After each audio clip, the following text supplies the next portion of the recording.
অভিমান ভেঙে এক হয়ে গেলেন ঢালিউড সুপারস্টার সাকিব খানের দুই স্ত্রী অপু বিশ্বাস ও বুবলি। খবরটি জেনে নিশ্চয়ই অবাক হয়ে যাবেন ভক্তরা। স্বামীর অধিকার নিয়ে যেখানে 203-এর চুল ছেঁড়াছিঁড়ি, সেখানে কেন হঠাৎ দুজনের গলায় গলায় ভাব? আসল রহস্যটা কি? চলুন এ বিষয়ে বিস্তারিত জেনে নেওয়া যাক আজকের ভিডিওতে। আর কেটিভি শোবিজ চ্যানেল থেকে আপনাদের সাথে আছি আমি মাহমুদুর রহমান সিয়াম।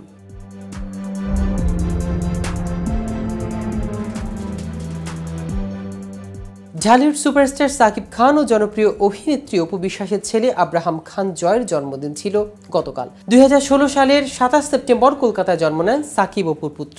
বিষয়টি প্রথমে গোপন থাকলেও পরের বছরই ছেলেকে নিয়ে টিভি চ্যানেলে হাজির হন অপু বিশ্বাস। জানান সাকিব খানের সঙ্গে তার বিয়ের ও সংসারের কথা। এদিকে ঢাকায় চিত্রনায়িকা বুবলির সঙ্গেও সংসার ছিল সাকিবের। তাদের ঘরে রয়েছে এক ছেলে, শেহজাদ খান বীর। যদিও বর্তমানে অপু বিশ্বাস বা বুবলি কাউকে সঙ্গ দেন না সাকিব। অন্যদিকে অপু বুবলির সম্পর্ক দাকুমরা হলেও সাকিবের দুই ছেলে জয় ও বীরের মধ্যে যোগাযোগ রয়েছে। শুক্রবার জয়ের জন্মদিনে এক আবেগঘন পোস্টে ছেলেকে নিয়ে অপু বিশ্বাস লেখেন, শুভ জন্মদিন আমার প্রাণের ধন আব্রাহাম খান জয়। আজ তুমি নতুন বছরে পা দিলে, আর এটা আমার জন্য একটি বিশেষ মুহূর্ত। এরপরই জয়ের জন্মদিন উপলক্ষে শুভেচ্ছা জানান সাকিব খানের আরেক পুত্র শেহজাদ খান বীর। বুবলির ফেসবুক পেজ থেকে বীরের একটি ভিডিও পোস্ট করা হয়। পোস্টের ক্যাপশনে রয়েছে একটি ভালোবাসার চিহ্ন। ভিডিওটিতে দেখা যায় বীরের পরনে রয়েছে সাদা গেঞ্জি ও কালো ট্রাউজার। সেখানে শেহজাদ খান বীরকে বলতে শোনা যায়, হ্যাপি বার্থডে জয় ভাইয়া, enjoy elder brothers, I love you so much. বুবলির পেজ থেকে শেয়ার করা বীরের এই ভিডিওতে অনুরাগীরা বেশ প্রশংসায় ভাসান। একজন লিখেছেন, বা বড় ভাইকে কি সুন্দর করে উইশ করেছে, এটাই বুবলির পারিবারিক শিক্ষা। এদিকে জুলাই মাসে আমেরিকা গিয়েছিলেন অভিনেতা সাকিব খান। তুফান ছবির সাফল্য উদযাপন ও অবকাশ যাপনের সেখানে প্রায় 2 মাস কাটিয়েছেন। আবার ফিরতে হবে শুটিংয়ে, সেই কারণে গতকাল দেশে ফিরেছেন এই অভিনেতা।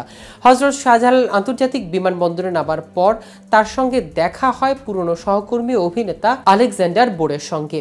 দুজন একসঙ্গে ছবিও তুলেছেন। সেই ছবিতে ফুটে উঠেছে সাকিবের পরবর্তী ছবি বরবাদের লুক। জানা গেছে ভারতের পুনেতে শিগগিরই ছবিটির শুটিং শুরু হবে। অন্যদিকে ঢাকায় সিনেমার একসঙ্গে জনপ্রিয় চিত্রনায়িকা সাহারা প্রায় 16টির মতো সিনেমার অভিনয় করেছেন। তবে দীর্ঘ 7 বছরের বেশি সময় ধরে অভিনয় থেকে তিনি দূরে আছেন। প্রিয়া আমার প্রিয়া ছবির সাকিব খানের এই নায়িকা যে আর অভিনয় ফিরবেন না, সে কথা আগেই জানিয়েছিলেন। বর্তমানে স্বামী সংসার নিয়ে ব্যস্ত আছেন অভিনেত্রী। এরই মধ্যে হঠাৎ সোশ্যাল মিডিয়ায় নতুন করে আলোচনা সাহারার। তার নামে ছড়িয়ে পড়েছে অসংখ্য ছবি। সেখানে নতুন এক সাহারাকে যেন আবিষ্কার করেছেন ভক্তরা। কিছুটা মুটিয়ে গেলেও সাহারার রূপ যেন এতটুকু ভাটা পড়েনি। অনেকে তার আকর্ষণীয় ফিগার নিয়েও বিভিন্ন মন্তব্য করেন ছবিগুলোর মন্তব্য ঘরে। ফেসবুকে বিভিন্ন চলচ্চিত্র গ্রুপে ছবিগুলো ছড়িয়ে পড়তেই চিত্রনায়িকার এমন লুক দেখে নেটিজেনরা বিস্ময় প্রকাশ করেছে। অনেকে সাহারাকে আবারও সিনেমায় কামব্যাক করার পরামর্শ দিয়েছেন। তো ভিউয়ার্স, ভিডিওটি সম্পর্কে আপনাদের কোনো মতামত থাকলে আমাদের কমেন্ট করে জানাতে পারেন। সাথে সাথে নিয়মিত শোবিজ রিলেটেড আপডেট ও ইনফরমেটিভ ভিডিও পেতে কেটিভি শোবিজের সাথেই থাকুন। ধন্যবাদ সবাইকে।